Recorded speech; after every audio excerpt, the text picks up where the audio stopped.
If you're following entertainment, pop culture, things like that, I'm sure you know Johnny Depp got thrown under the bus by Hollywood, but it seems like they're going to forgive Ezra Miller here. And the funny thing is, Johnny had allegations against him that were proven false, even before Virginia, and only allegations from one person. Ezra here has allegations from multiple sources saying that Ezra did these things. This here is called DC Sticks to Ezra Miller for possible Flash 2 from May 31st, 2023. I gotta also remind people, like a big broken record, that if Aquaman 2 does good at the box office, they won't care about Amber's past. They'll be like, you know what? Aquaman did $1 billion again. Amber was in it. They said that it would tank because of Amber. They said it would bomb because of Amber, but it didn't. You know what? I guess we'll put her in the next one, just like Ezra Miller. So, if Johnny fans want to keep Amber irrelevant, as they say sometimes, let her go into obscurity, the problem is she's hooked into a big movie.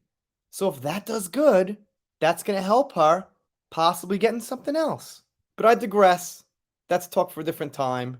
Let's take a look at some allegations first as a brief reminder. First, allegations of harassment reported by Business Insider. Nonetheless, a pretty reliable source, not some kind of a trashy gossip Sun or Daily Mail or anything.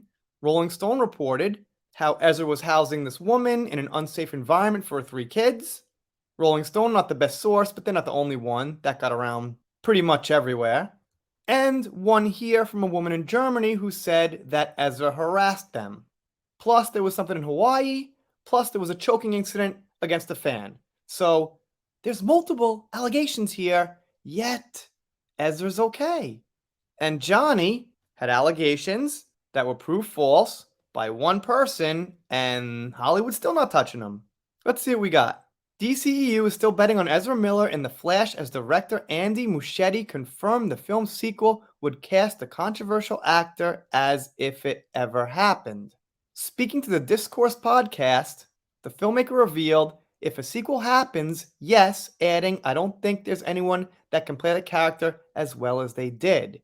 The other depictions of the character are great, but this particular vision of the character, they just excelled in doing it, talking about Ezra Miller. Now, at least Ezra is a good actor, which is the difference, but I think the bottom line is the box office total, how well it does. There's definitely movies where the acting is, not so good, but the story's great, it's got a huge following, and it does well, so the acting isn't always the prime focus. And as you said, the 2 Barrys, it feels like a character that was made for them, the filmmaker added. Moreover, producer Barbara Muschietti also extended support to the embattled, non-binary actor. Not sure why they mentioned that. Why is it relevant? What does it mean? I don't know. I really don't know. In principal photography, Ezra was brilliant and the most committed and the most professional actor. Ezra gave everything for this role, physically, creatively, emotionally. They were absolutely awesome. I gotta guess probably because these allegations were out there, and if Ezra didn't give the best performance possible, be as professional as possible, then that would be a little bit more risky because those allegations are hanging overhead. That's just my personal theory. That's not what I would do or anything. Last August, Miller publicly apologized for their conduct and announced seeking mental health treatment, which is good too. All right, I gotta admit, what I've always said is that if Little Miss Mera apologized, said, yes, I did this, I'm sorry, this and that, that would raise her up in my book 100%. Anyone who admits to their wrongdoing and apologizes, I gotta give credit to. You might not forgive them completely, but you gotta admit it's the best they could possibly do and a good thing. At least there is that. But even so, I don't think a simple apology can make up for all the things and completely explain why DC would be like, okay, cool, whatever, those 5, 6, 7, 8 allegations, what's the difference? But it's something good for the fans. Warner Bros. DC Studios' new head honcho, Peter Safran, said in January 2023 that Miller was completely committed to their recovery and that the studio was supportive of that journey that they're on right now.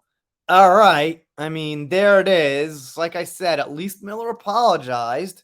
Miller could legit want to get better, but even so, there was never any cancellation or threat or anything in the first place. Just kind of like, 5 allegations?